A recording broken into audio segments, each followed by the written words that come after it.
Becky Gannon, and I'm mad about miniatures. Do you ever feel guilty about spending time and money on miniatures? Sometimes I do, although I really fight it. Well, not anymore. Today, we are talking to Dr. Dalia Iskander, a medical anthropologist who has done a study on the benefits of doing miniatures. We'll also talk about why miniaturists are driven to create and the common threads that bind us together. Let's go talk to Dalia. Hello, Dalia. It's so great to have you on the podcast today. Hello. Thank you very much for having me. I was so excited because I found your name when I was looking at the London Kensington Dollhouse Festival, and they mentioned that you were going to talk about the effects of miniatures and the relationship of the craft to health and happiness. And I've always been fascinated in that, and I didn't know someone actually studied that, and I'm excited.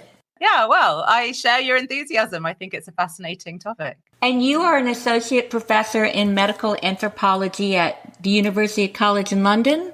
Yes, that's right. So I've been working there for about 7 years now on totally different research, but there's always been a thread to my work that's about creativity, kind of how people interact with objects or the material world, and the link that has to how they kind of express themselves and potentially how it benefits their health. So there's been some kind of thread for me over the years, but this has definitely been a kind of a new project. And I believe it's called Crafting Small, Grasping Big. Exactly, yes. Okay, I love that title. In addition to the study and giving a talk at Kensington, there was a exhibit that went with it, Mini Antidotes. Exactly, yeah. I mean, I've been working with around 40 makers and artists who are based in the UK. And as part of my research, I would go and talk to them and make with them, interview them, meet them at kind of these fairs and exhibits. And I wanted to, in some way, kind of pull some of the objects together that these wonderful people actually made. So I was lucky enough to be able to purchase a couple of the items. I mean, it wasn't, unfortunately, from everyone that I worked with, but I think there was about 20 makers represented. And I put those objects together in a small exhibition to also showcase their work, but also some of the kind of themes that really emerged out of the research. And that title, Miniature Antidotes, is a kind of umbrella for, I think, what I found through my research, which is that this practice of making miniatures does seem to be, for most of the people that I worked with anyway, a kind of antidote to lots of things that they were experiencing in their personal lives or kind of social issues that they wanted to address through their work. So that's kind of why it was called Miniature Antidotes. I absolutely believe there's a connection. I mean, first of all, I started making miniatures during COVID. So right there, it was an antidote to all the craziness going on. And something that I could control and something that I could do. But I noticed that when I don't make for a couple weeks, I mean, I really think that the making of miniatures, it relaxes me and engages my creativity. Being busy with my hands, helps relieve stress. I really think there's so many positive things about it. A few people that I worked with did start making miniatures during the pandemic and talk about some of the things that you've just mentioned, like, maybe feeling kind of isolated, alone, spending a lot of time at home, wanting to be busy, wanting to kind of keep their creativity going. But many of the people that I work with have been doing this long before COVID. And I guess it's one thing that I was maybe a little bit naive to before I started, was just this kind of long history and lineage of miniature craft in the UK and also, in other contexts around the world. People have been doing this for a long time. And I guess, I also studied archaeology. And so I do know that actually all people everywhere in all kind of cultures and societies seem to have made models and miniatures throughout history. And I think that's something that I find really interesting. Why are we as human beings kind of compelled to make these model or miniature versions of what we see in the real world that also combine somehow our kind of imagination and flights of fancy? So yeah, that's kind of, I guess, what really motivated me to start this study. Is I was just interested in that question. Why do people all over the world, what is it that propels them to make miniatures? The big drum roll, what is it? As you'd probably expect, it was very different for lots of different people. Of course. One thing that you mentioned as well was just people wanting to do something with their hands and actually really benefiting from that. And one thing that a few people said to me in different ways was that they literally felt this compulsion to make in their hands. People described it as being a kind of tingling sensation, or a kind of pull or a draw towards making miniatures. And I think, of course, that is probably the case for lots of kind of handcraft or handwork, not just miniatures. But I think there really is something about wanting to engage the hands that was a kind of major pull for people. And as a result of doing that, people really did say that they felt that it was a mode of kind of relaxation, a mode of kind of stress relief, but they also really kind of celebrated working with materials. And I think that's one thing that's really nice about miniatures, is that for lots of people, they don't necessarily just work in one medium or with one set of tools or in one kind of style. Actually making different dolls' houses or miniatures necessitates them working with lots of different materials, learning lots of different skills. And so that kind of idea of handwork and learning skills and learning different techniques and the sheer kind of variety was something that people really celebrated and that they found really kind of fulfilling, but also had this everyday effect of making them feel more relaxed, making them feel more kind of in touch with their material world. So I think that was one reason why lots of people kind of enjoyed making miniatures. Yes, there has been some research that working with your hands, there's something about working with your hands that reduces stress in a way that even walking and other things don't. I don't understand it, but I sort of feel that. I mean, when I go for a walk, it helps calm me, but nothing like engaging my mind and my hands and taking myself somewhere else. Yeah, and I think this idea of taking yourself somewhere else is also really fundamental and really important. But I think one thing that was maybe challenged for me was this idea necessarily that making in this way was a pure kind of form of escape. So I think people use that word sometimes kind of loosely. They say, well, it's so absorbing that I can just drown out the rest of the world. And on one level, I think that's true. But I think when you kind of dig a little bit deeper, talking to people, what I found really fascinating was how much people were really engaging in the actual world around them in order to then replicate it in miniature. So it's a kind of form of escapism in the moment that you're making because you are so absorbed. But I think as a practice in general, it really is a way in which people really connect to the world around them. So, for example, a lady that I interviewed called Jan, who's been making miniature flowers for 60 years, kind of talked about how much this practice let her explore nature and explore plants, flowers in her garden in real life, because she had to kind of come to this really intimate understanding of different leaves, petals, flowers, colors, textures, shape, in order to then recreate them in miniature. So for her, her kind of love of gardening and nature went hand in hand with her love of miniatures. And the two things actually informed each other. So yes, kind of looking at plants helped her make miniatures, but also engaging in this way of kind of touching, feeling, understanding things in the miniature world made her kind of maybe touch, feel, approach her plants in a different way. So it's just kind of one example of how I found there was this really interesting synergy between how people related to the actual world around them in order to produce them. So I guess, yeah, it kind of complicates what we think of when we say, oh, you know, people do things just to relax and to escape. That plant story really hit home because I recently started making little plants. The minute I did, I was like, I don't think the leaves come out like that. So I walked outside and I was looking at photos. And now every time I walk, I'm like, And there's a phrase that kept coming up that, again, I found really fascinating, is people would ask me, oh, are you one of these people? Are you like us? Do you see the world in miniature? And again, I'd kind of probe it into that and really try and understand that. And I think for people for whom this is really their everyday bread and butter, whether it's a hobby or it's an employment, you know, for them, they described it as a real obsession. And I found it really interesting that they were saying that now they just walk around, they do things looking at it as if they're trying to kind of figure out how it would be in miniature, or kind of trying to imagine how they could make something in miniature. That is interesting. And I've heard that before too. I do know that shortly after I started making miniatures, I approached hardware stores, craft stores, trash differently. All of a sudden, every makeup cap is a planter or a stool or a side table. Yeah, and again, that was definitely a theme, which is that people who make miniatures seem to be, I mean, I wouldn't necessarily describe them as hoarders, but the kind people who love to save things. And they don't necessarily know what they're going to be for, but they just have this idea that one day they will need that tiny bit of plastic or that little bit of wood or whatever it is. And so they are people that tend to save things to make for miniatures. But again, when I kind of probed into it more deeply, it seemed to be people for whom generally material objects are important. And I don't mean that in a shallow sense. I mean in a quite kind of meaningful way. They're people who really liked or took pride in things around them.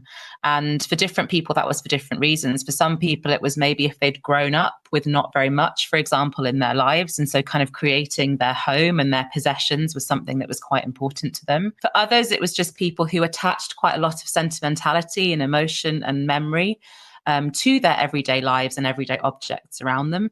Or for others, it was for people who kind of worked with materials. So people who were drawn to jobs and professions like jewelry makers or carpenters.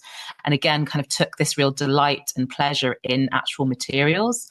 And so I think there was some kind of cross-cutting themes in that these were definitely people who enjoyed the material world and took pleasure from it. And then that somehow translated also into their love of making and crafting on a miniature scale. Oh, I totally believe that. And I mean, there's definitely a line that a lot of us in the miniature world talk about. Like, are we saving things to make things, or are we hoarding? Yeah. Yeah. You know, one of the things I really tried to think about was what is the draw of those, you know, the fact that these are small objects. I think there's something kind of innate in human beings that draw us to things that are small. And there's also been some kind of research about these notions of things like cuteness.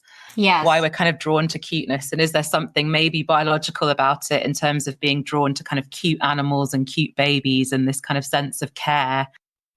So maybe there's something in that. It, again, wasn't something huge that came up in my research, but one thing that did come up, which I found really fascinating, was this idea of just appreciating this sense of how impressive it was to create something so small, and that's a kind of feeling that you get of appreciation of an object, even if it's at kind of subconscious level. So people described it as that kind of aha or wow kind of moment that you get when you look at miniatures, because you're kind of compelled to really be wowed by the skill and the technique that goes into it. And so I guess this prompted this kind of interest for me in these ideas about wonderment and awe.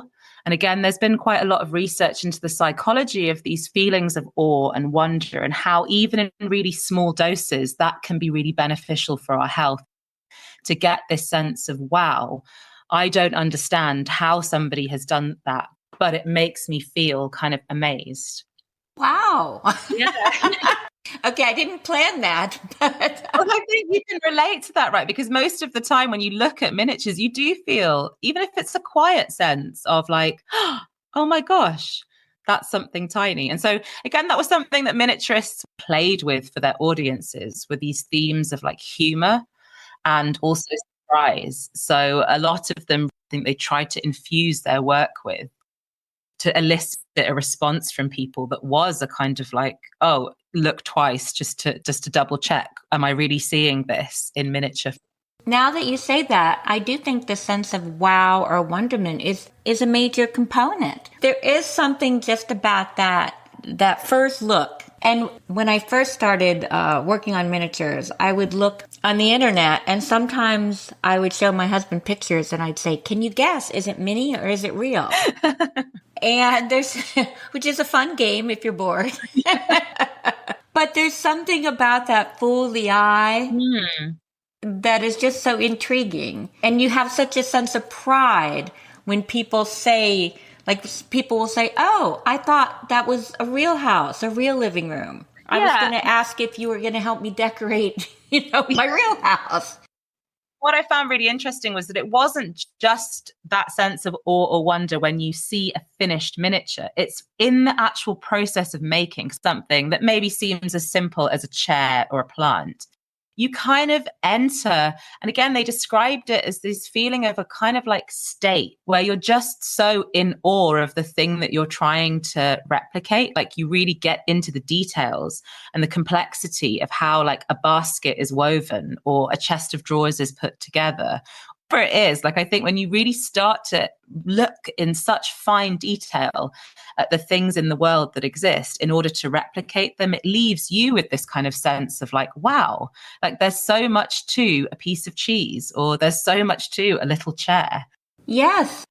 It enhances your connection with the world. And then when you can recreate it, it's sort of a wow, look what I did too, you know?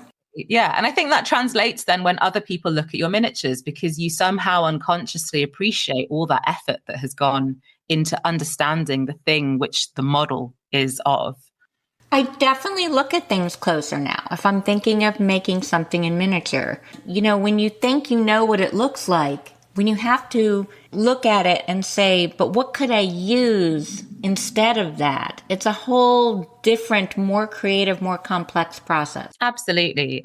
I wanted to ask you about, I think it's Pauline, who had a head injury and credits this work on miniatures with helping re-stimulate her brain connections. Yeah, exactly. I mean, this is a wonderful kind of woman that I met who lives in the North Yorkshire moors. And yeah, she really tragically had this terrible road traffic accident and had quite significantly had real damage to her brain and therefore also to her spine and to her mobility. She'd also lost a finger. So it was in a really, really bad way, and had to give up her, day job, obviously, and embark on months and months and months of really difficult kind of rehabilitation at home. And I think her doctor just suggested that she take up a hobby just to keep herself kind of busy, but also I think to help with the kind of motor skills and movement. The way Pauline describes it is that she had no prior interest in miniatures before, but for some reason decided that this was the thing that she was going to take up. And actually, initially, she started knitting. So she knitted this whole kind of doll's house and the things to go in the doll's house. But over time, again, she describes this as something she just became addicted to, obsessed by. And so she just was making and making and making. And now she thankfully has recovered many years later to some extent from her injuries. But she was sure that this process of kind of engaging in miniature making really was a huge part of her rehabilitation. And that was kind of confirmed by her neurologists, who felt as though, again, it was something about working in such small scale that really kind of helped build her fine motor skills, but also some of these kind of neural connections that have possibly been damaged in her brain. And again, this idea of kind of looking at the real world, then replicating it in scale, and all of the kind of cognitive processes that are involved in that was kind of therapeutic in a very kind of real and physical sense for her. So Pauline is amazing, and I found her story really amazing. But I think it also tells us something again about how a practice like this can, for all of us, probably really derive actual physical benefit for us. That's a wonderful story. It also reminds me too that one of the things I love about miniatures is you can specialize in one little thing, or you can always be learning new things. Mm-hmm. And I've done so many crafts, and eventually I get bored with them. But this is like all crafts, just made smaller. So you really can't ever get bored. A really common theme that's what people love about miniatures and dolls' houses is just the variety. And like you say, they can just move from one thing to another. Yeah, again, this idea of not being bored and experimentation was a really big theme. The kind of playfulness that, miniatures, when you're making them, really affords. It is a very kind of playful, creative pastime to engage in, because you have to use lots of different skills. It really requires you to use your imagination. And for some people, they took that really far. I mean, I say it's all about connecting to the world, but obviously for many miniaturists, the things that they make are entire kind of flights of fancy. They really have no connection necessarily to people's lives, but it allows them to kind of imagine all sorts of possibilities. And that, again, is a really kind of, I think, useful thing for human beings to do, is to be able to engage in these kind of imaginative exercises. And this idea of kind of world building, again, can have very kind of therapeutic effects on people. Yes, you talk to several miniaturists who create what I would call more fantastical versions of miniature objects, chairs that are overgrown by moss, things that are sort of horrifying. Do you think they look at miniatures a little differently than people who do more realistic renditions? Yeah, I mean, I think there's two things to that. There definitely are a group of people who, as you say, I'm thinking one is kind of my participants called Alexandra makes is, I think, what you've described as these kind of fantastical objects. So one of the objects that was in the exhibition is an octopus on a table having tea, and octopuses run through all of her work. She describes it as a way of kind of engaging in the magic that there is in the world. And I think that's a really nice way of thinking about it. For many people, actually, that I spoke to, engaging in miniatures gave them license to be a bit silly. And I was actually really surprised at how many of them described in the process of making it almost felt like a spiritual experience. So they described, for example, Alexandra was one of them, that she felt in touch with this kind of spirit world. Actually, two of my participants who both happened to be miniature painters, Nellie and Lara, also again described how they kind of get into this meditative state when they're making these tiny paintings, and they feel in touch with, I mean, they didn't necessarily put words like God or religion to it. It was more kind of spirituality, I think. They said that they didn't feel this when they painted in large scale. It was only in miniature that they really felt kind of in touch with these unseen forces in the world. So I think there's that kind of element to the fantastical, you could perhaps call it, or the kind of spiritual. And then there was another kind of group of miniaturists. I would say they're the kind of younger, maybe, generation who were also making this genre that was described to me as being dirty miniatures or realistic miniatures. Like distressing them? Exactly, distressing them. And it was all about being in touch with this idea of gore. You know, there's one artist that I work with called Abby, who was very kind of clear about the fact that for her, like, her pieces are very personal. They tell very kind of personal stories, and they connect to parts of her life, which she would describe as not being the kind of, you know, pristine and that everything kind of looks nice on the outside. So she, you know, the way she put it was that she didn't want to depict life as being perfect. She wanted to depict life as being real. And so would, you know, have these kind of scenes or this kind of style, which really shows these like darker sides of life. So she makes these amazing dioramas that connect with these issues that she feels are kind of very important in society, like hoarding or addiction or mental illness, some of which kind of connects to things that she's experienced in her own life. And you can really see that in the style of the miniatures. There's someone else called Elliot who also really described how he sees a lot of beauty in things that maybe others would see as gruesome or as kind of dirty. And for him, making miniatures allows him to really kind of hone in and connect on these aspects of the world that he wants to kind of portray. So his miniatures are of things like arms in jars or heads cut off in jars, or very kind of gruesome images, or just of lots of dirt and grime and distress. And again, it's really a way of him kind of expressing himself. So I guess that's the kind of another really important theme, was that for many people, they are using this as an art form of kind of self-expression to talk about things that are very personal to them, but also are kind of social issues that they want to kind of start communication about.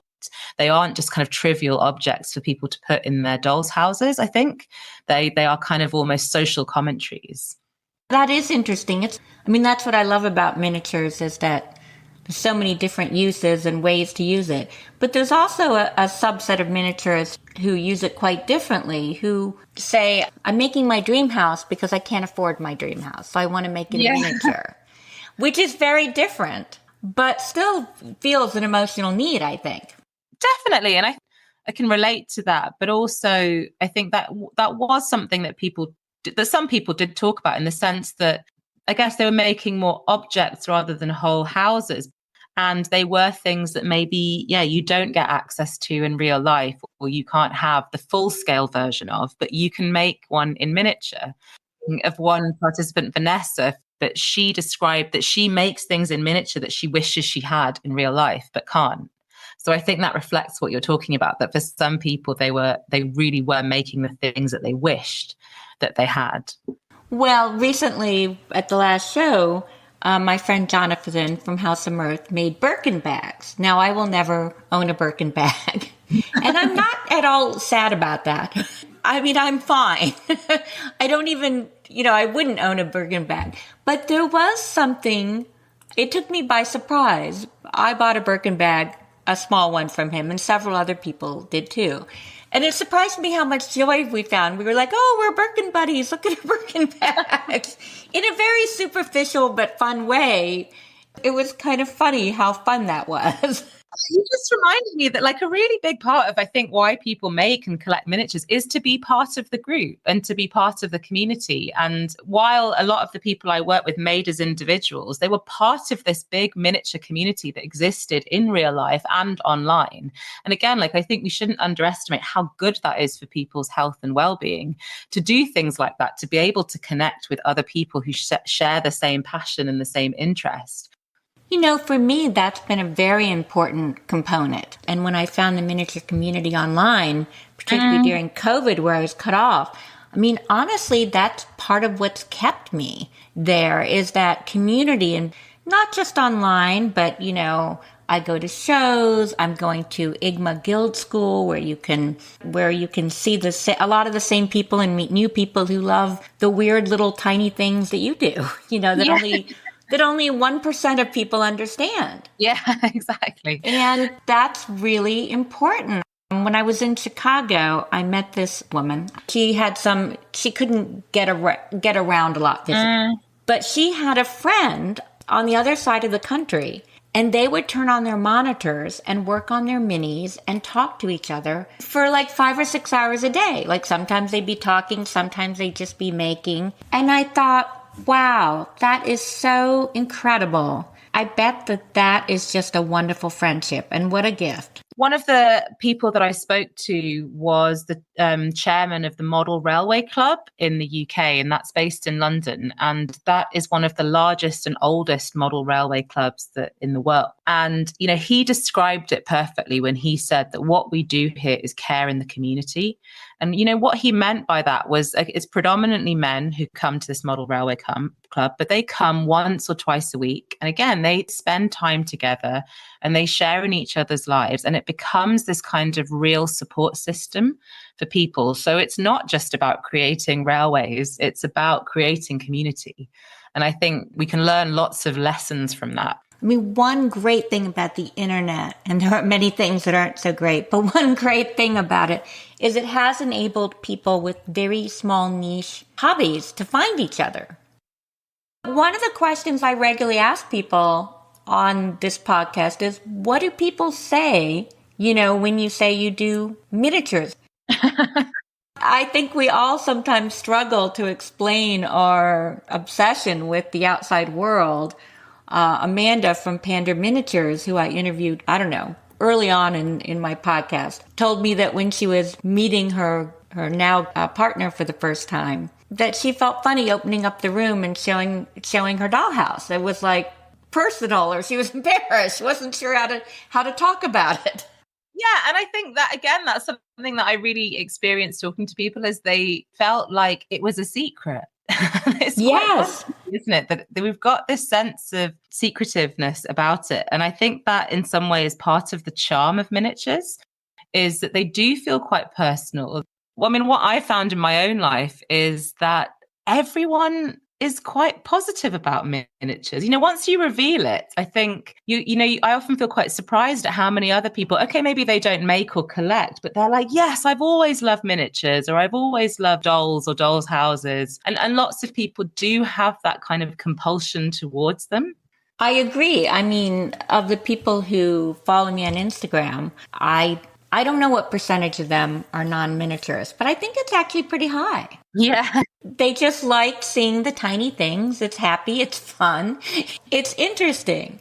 So, something that comes up in my interviews a lot is this family connection. If people have a family dollhouse, or they want to put memories of their family in their dollhouse, they want to sort of be the first one to start a family dollhouse they hope will be passed on. That was something that was quite common, in the sense that, my first question when talking to people is often, tell me about what you do and how it started. And I think people often hark back to some kind of childhood memory or to some kind of early experience. It could be with dolls' houses, or it could be with toys. And so that does seem, again, quite a prominent theme. Another theme that did come up was, as you've just said, this idea of preserving history. And I think particularly for people who make things like model railways, which is a whole different kettle of fish, but Yes. still, or maybe these kind of more diorama style miniatures, there is something there about kind of research and history. I know people who like to do different periods in history to learn about the history. Exactly. And some of that could be personal history as well, right? I think one thing that, I kept thinking as I was going along this research, so that's what it is. And it was related to the fact that I felt like, even more than having a personal or kind of family connection or something to do with miniatures, that most of the people I spoke to grew up in households or with parents and carers who were artistic or who encouraged kind of artistic pursuits. Yes, I hear that over and over among the miniaturists that I talk to and that I interview. Yeah. And I kept thinking, oh, okay, well, this explains that your dad was an artist. Oh, it explains that your mum was always sewing. And, they always had this kind of narrative about how, as children or as young people, they were exposed to either these kind of arts or crafts or to some kind of skill through their parents, but also this attitude towards making. So quite a few people, I guess it depends on the kind of age of participants, but they referred to their parents as being of the kind of make, do, and mend generation. And so they remember as children being quite resourceful or having to kind of make things out of nothing. And that was kind of also what influenced them as adults in terms of their making, this idea of turning something into something else. So how did you come to research this? That's a good question. In part, it was because during COVID, so about, I guess, kind of 5-6 years ago, a few of the research projects that I was working on, they couldn't happen to fruition because travel was difficult. And as an anthropologist, you're often involved in research that entails kind of travel and working in foreign countries or places. And so I had this kind of lull in terms of a few of my research projects. I'd also had a child. And so that kind of changed my ability to be able to go off and do long-term field work again in different countries. And so I was kind of thinking about switching to a new kind of orientation that was a bit more UK based, and that's something that I could do alongside kind of having a family. But alongside this, I guess it's like we were kind of talking about during COVID myself, during the kind of lockdowns, I retreated into doing more kind of arts and crafts and making. And one of the things that I do as a hobby is to make dolls' houses, but on a very kind of amateur level. And so I think it got me, it's kind of inspired me to think, well, actually, what are the benefits of this and why do people do it? And what's this connection between creativity and craft and health?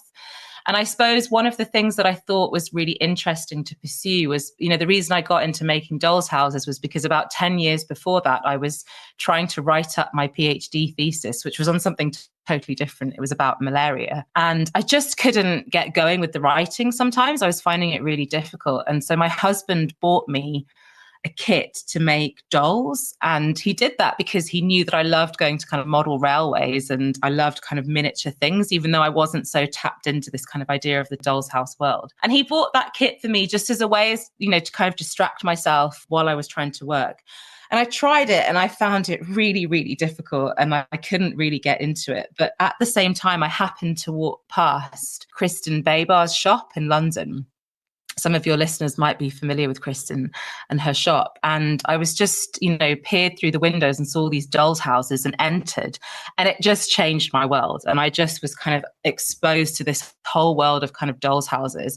And so I bought my first dolls' house. And then rather than write up my PhD, I would basically just distract myself by creating this house. And initially I thought it was just pure distraction, but I guess over time I kind of started to develop this idea that, being creative in one way and in one realm was actually opening up my creativity in order to write. And there was just this kind of synergy between creating this doll's house and creating this world through my thesis that I was trying to write up. And so I've just always had this thread, this kind of thought in my mind for the last decade, I suppose, about kind of creativity and how it does things to you. It does things to you physically and to your brain and to the way in which you think about the world and the way in which you feel about the world around you. And I've always wanted to kind of pursue that academically. So lots of things kind of aligned. And that's why in 2022, I just decided, you know what, I'm just going to go for it. And I'm going to try and see if this has legs. And then I think, like anything in life, you start and then you become obsessed yourself. Yes, absolutely. All the people that I met, so interesting and so welcoming, and they had such interesting things to say about it. And I learned a lot through kind of meeting them, that I felt like really convinced that actually this is a really important practice. And it's really important for the people who engage in it. But I do think there's something fundamentally human about making models and miniatures that is really important. So I guess I've just been convinced now.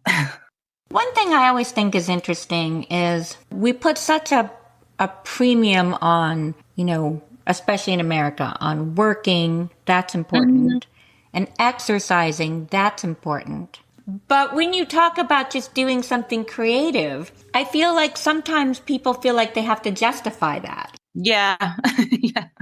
Although miniatures have wonderful miniaturists of both sexes, it is often predominantly female. And I think sometimes as women, we feel guilty taking time for ourselves. Yeah, absolutely. I think that it was true that most of the people I worked with were women, but it certainly, as you've said, is not the case. I mean, there are plenty of kind of men who make and collect and who are part of this world as well. But I do think there's something about, as you say, these kind of gendered associations, but also you pointed out this division between craft and art. I think that's another important division. I think people maybe relegate this to a kind of craft, which can have these negative connotations to it, or not necessarily negative, but seen as being more frivolous, perhaps.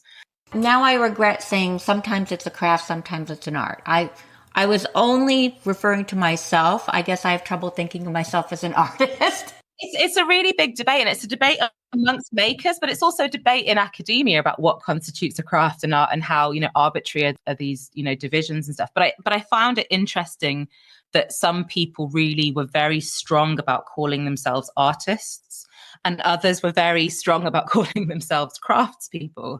And I guess they had their different reasons for that. And I found it interesting that people actually who referred to themselves as craftspeople celebrated the fact that this was a craft, because what they were celebrating was the fact that this was about handwork and that things were kind of handmade, and it was about skill and it was about material.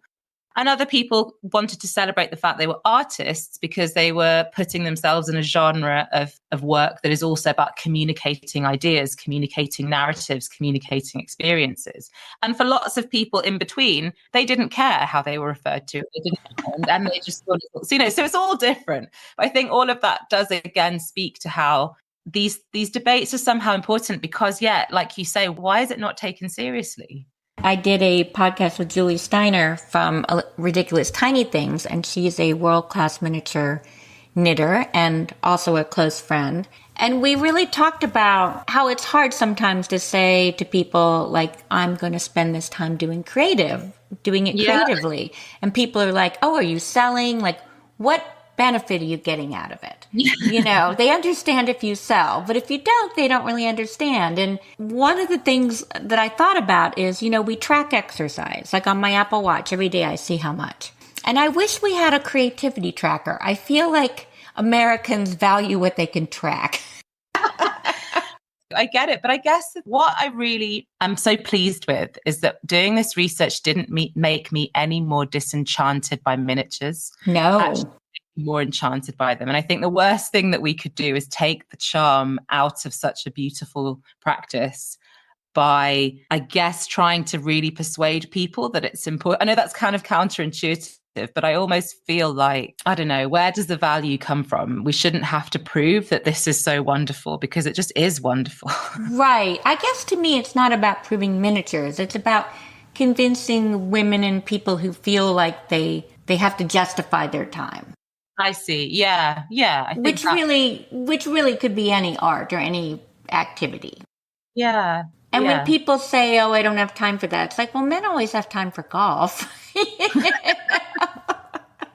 If that's not making the world a better place. Because a lot of people described it as their guilty pleasure. And, yes.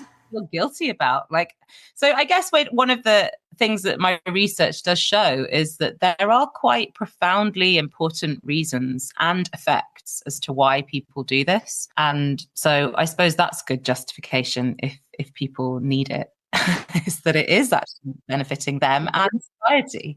As I get older, I think about keeping the mind active. Mm. I've read that the more you learn new things, that really helps. Mm-hmm. I'm always learning something new in miniatures, even if it's a small thing, as I try to create something new. And I saw that you did talk to a miniaturist who felt like that was really why they were still so acute mentally. Yeah.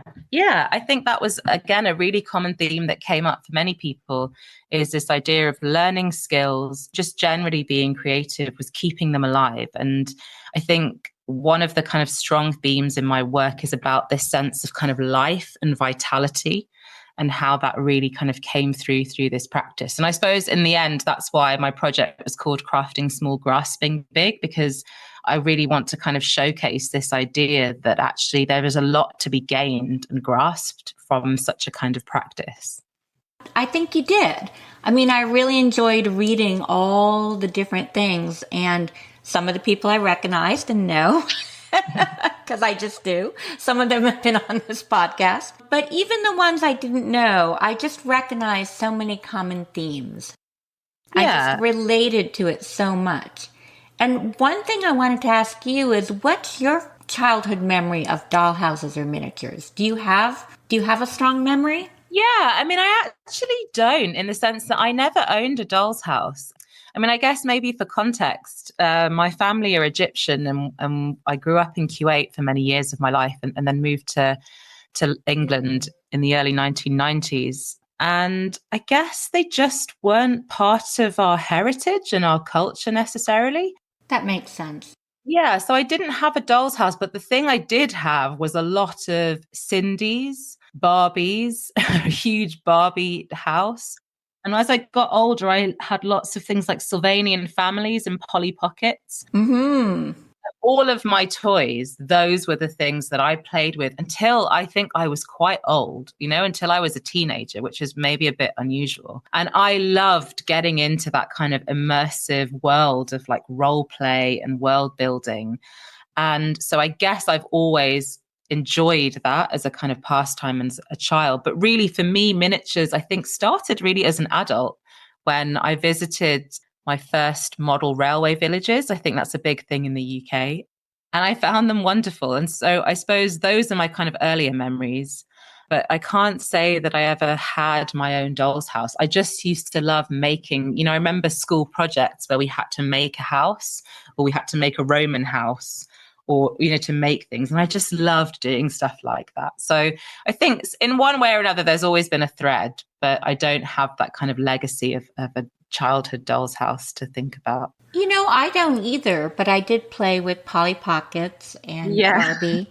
And we often went to the Smithsonian, which has a wonderful dollhouse, and I have many memories of looking at that. Do you have a dollhouse now? I have many. I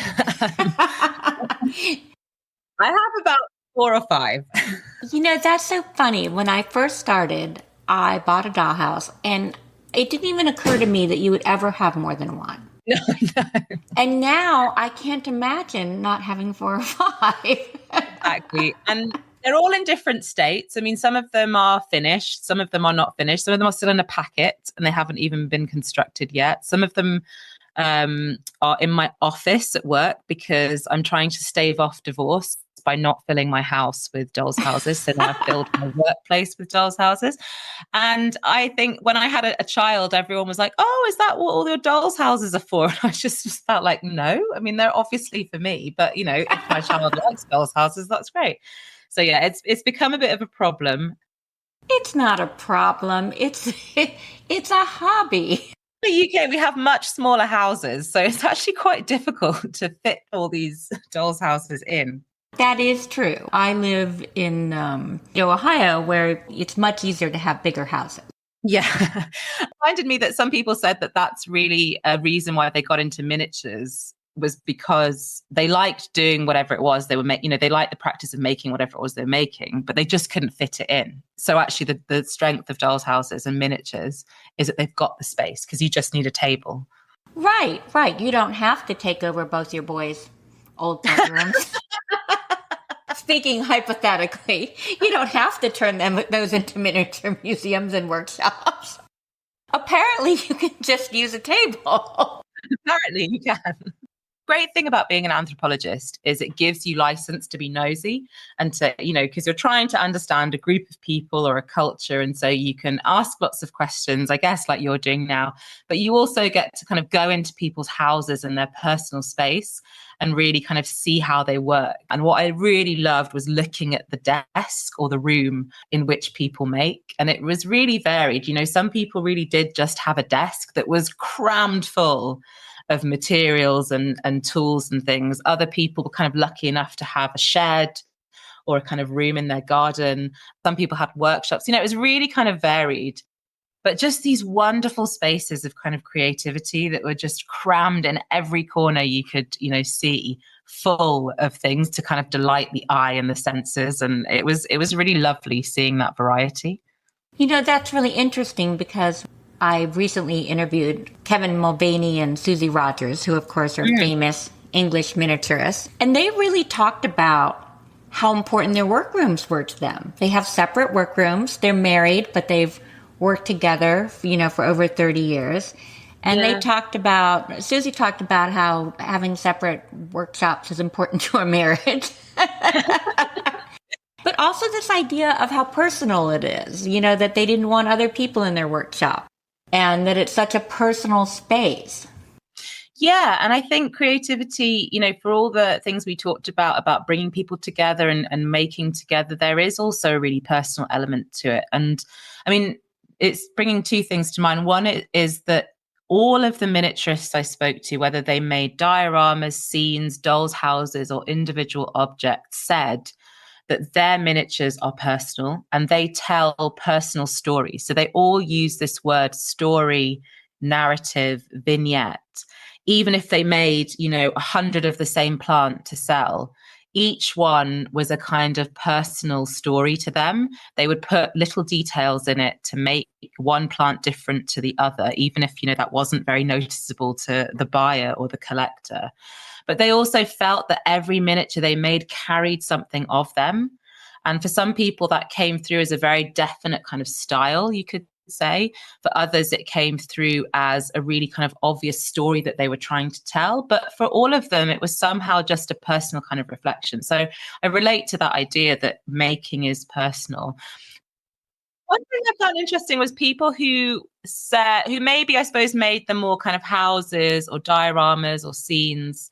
They never put people in them. And I found that really interesting. Like, why are there never the dolls or the people? And a lot of them said, like, they really imagine these kind of figures when they're making this space. And a big part of it was imagining, like I said, the storyline of what happened in this space just before we get to kind of see in it, or who are the people that exist in this space and what materials do they have to hand. I'm thinking particularly of one lady called Isla, who crafts these absolutely gorgeous kind of tiny scenes. They're 1/72 scale and smaller, into the voids of things like cameras and typewriters or shoes. Oh, I saw that. Those are fascinating. And she says, like, she really goes into this kind of imaginative state of thinking about these tiny little people who live in these spaces. What do they do in them? What materials do they have to hand to make their homes around them? But she never puts the people in. And I asked her why, and she said it was, she described it in this way that I thought was really interesting, that she doesn't want to kind of pin her colors to the mast. So she wants to leave space for the viewer to have this kind of imagination about who it is that lives there. It's almost like not coloring the whole scene in, so that it gives people space to imagine. And I found that interesting in the sense that there was this idea that kind of too much detail or too much of the story means that the viewer can't put their own story or their own imagination into it. And so I felt like makers were often balancing this idea of like trying to recreate something as realistically as possible, trying to kind of put a storyline or to put a kind of sense of life into their pieces at the same time as holding back a little bit to kind of give people space to add in their own story or their own imagination. And you have stumbled onto one of about 3 or 4 controversies in the mini world.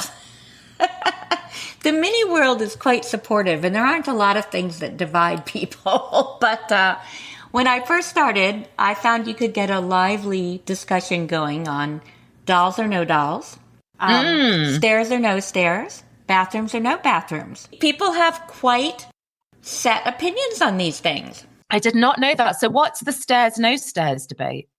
I'm kind of on both sides. I have somewhere I've left the stairs, somewhere I've taken away. I take the stairs away. It sometimes they take up too much of the room below.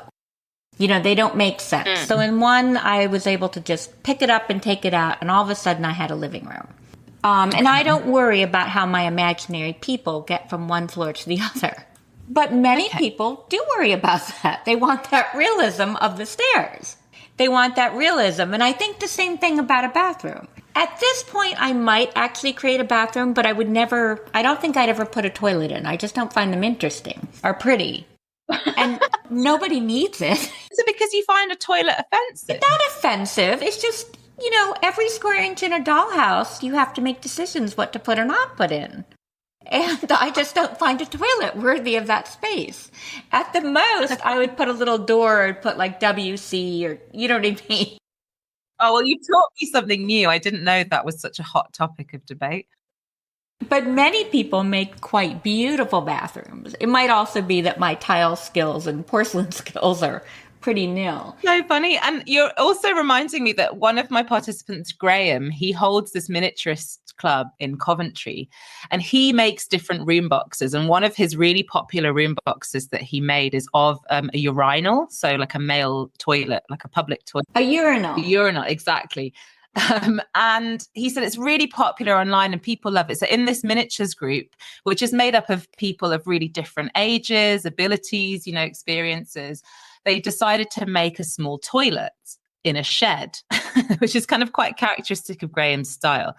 But he said he was shocked at how many, particularly the kind of older ladies, absolutely loved this experience because it gave them license to make these really grotty, dirty personal spaces with, you know, feces and stuff that they didn't have this other, like, I guess, license to express this element of, you know, life. They'd never allowed themselves to. And it was the most popular kind of session he did.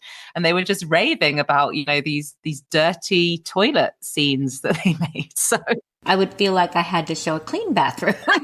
You've just kind of blown my mind here. Yeah, because they wouldn't put these in their own dolls' houses, but it gave them a kind of creative outlet to express it in a different way. That is really interesting. Now, do the rooms you create, do they look like your own interior, or are they quite different? Well, for me personally, they don't look anything like where I live. I mean, I've got, I'd say, 3 dolls' houses, and they're all very different. And the one that I was making at the beginning that I talked about 10 years ago, I feel like I wasn't tapped into this genre of dolls' houses, and I didn't look at things online. I didn't have any books. And I think I just bought this kind of Victorian style doll's house, and a few of the objects that I bought were Victorian in style. And so that's the kind of vibe that it has. And then more recently, I've got one that's kind of 1950s style, and then a different one, which is a kind of more modern shop. And so for me, like, I'm not bothered about what the different styles are. But what I would really like to do is to produce a model of my own home. And I was lucky enough to do a kind of apprenticeship with a model maker as part of this research project for 6 months. His name is Alan Budgeon, and he taught me how to make models the way he does in very small scale. So it was kind of 1/72 scale, I think. And I made a model of my house, but from the outside. It was, I have to say, too small for me. It was too fiddly. I found it really difficult, but it kind of prompted me to think that the next project that I would like to do personally is to create maybe a 1/12 model of my house. Yeah, I don't really know why, but it's just, I guess, because I have it at hand to look at for reference. So I do want to tell you that, this Victorian one that you're not emotionally attached to, you can renovate I it. know, but I've just put it in the shed thinking I'm going to renovate it, but I feel like I'm too overwhelmed.